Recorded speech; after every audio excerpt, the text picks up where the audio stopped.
Welcome. Welcome to our first session. Let's start with a simple little meditation I love to do at the start of a great many things in my life. Just get comfortable. Take a deep breath and relax your body from head to toe as you exhale.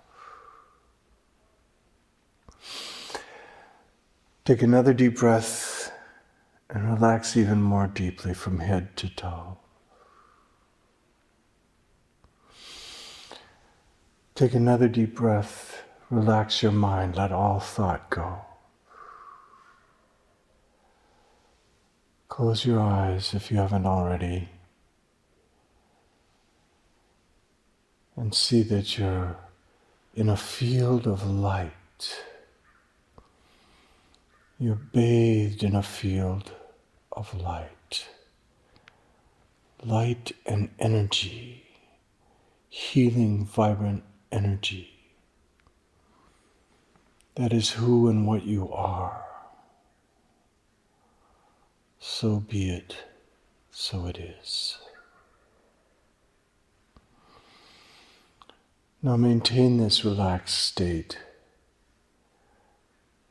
and listen to these words about the power of magic and a magical path. I will try to get to the essence of what I know every time I speak. This is a direct path. For years I reflected on that phrase, the direct path. I kept hearing it applied to different things in my 20s. That's what I wanted, the direct path. What does that mean? To me, it means something that doesn't require 20 years of disciplined meditation of 6 hours a day before you have some awakening.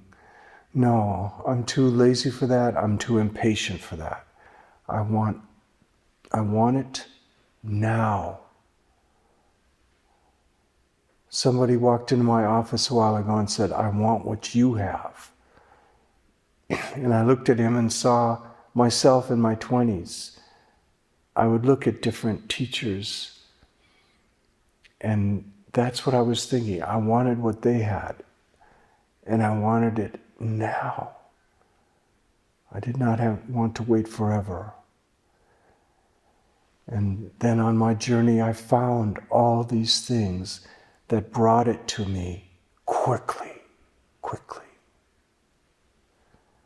Then, and see if you can identify with this, I forgot it. I would have these moments of realization. I remember having one when I was 5 years old in a church. I had another at 16 singing Bach. I had another at 24 on a mountain in Taos, New Mexico, looking at a sunset. I had these moments of realization of the wonder of what is. These experiences of bliss, what Maslow called peak experiences. I had them. And in those moments, that was all I needed to know. And I had achieved every goal in life. I was completely fulfilled. They were enlightenment experiences, if you will. But then I forgot them. I kept forgetting them over and over, and I would have to keep reminding myself. And I finally found the tools to keep reminding myself. We all know, we all have an enlightened mind, if you want to put it that way. Every teacher that talks about enlightenment, they say it's uncovering who we really are. It's discovering what is. It's not attaining anything outside of us. It's not like attaining greater wealth or attaining a bigger bank account or something. It's discovering what is and who we are. That is the path. So it is and can be a direct path, because we're discovering what we already know. We knew it as children. Children are magical beings. If you've been blessed to have children, you know that. Or if you just remember what it was when you were a child, laying in the grass, looking at the clouds, or seeing a bug, or drawing, doing your art. All the things a child does is very connected with magic. And we still have that magical child within us. We all have a creative magician within us. And it's a matter of remembering, or even of summoning, if you will. It's all a matter of our mind. It all starts in the mind. Everything that was created first started in the mind of someone. The great mystery is what mind created all these mountains and oceans and these wonders of this planet. Because we know in our own lives, everything that's first created starts in the mind. Of course, that's where it all begins. It can't be any other way. Everything we've created in our lives was first a thought. We are all master magicians. We are all masters of creative visualization, if you will. If you like that phrase, which I do. It's just that most of us use our creative visualization to think about what we'll have for lunch, rather than think about what we want to create in our lives. We're doing creative visualization all the time, for good or ill. But most of us in our lives do spend a lot more time creating lunch and dinner than we do creating a real fulfilled life, than we do creating the life of our dreams. How does the process work? We start getting hungry. There's a desire there. We think, I'm hungry. What do I want for lunch? And then in our mind's eye, we go through all these possibilities. Do I want to go out somewhere? Do I want to do something here? Do I want a salad? We go through all these possibilities. We're all masters of creative visualization. We're doing it all the time. But usually, it's just not conscious. Let's make it conscious.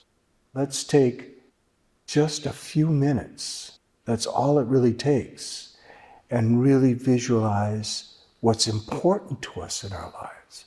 Really visualize what we want in life, what we dream of. It all starts with a dream. I was thinking the other day, no one would remember Martin Luther King if he said, I have an opinion. Opinions don't matter much. Dreams matter. He said, I have a dream. And he said it so powerfully that an entire nation, an entire world heard of his dream. It all starts with just a dream. A dream is such an ephemeral thing, isn't it? It's so delicate. It can just blow away with the next thought.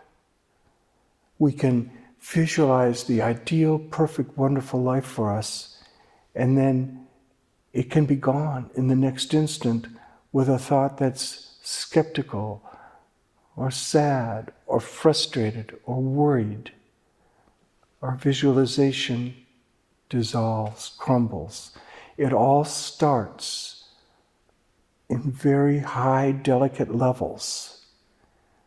Then the whole game is bringing it down to more and more solid, concrete levels until we ground it in the earth.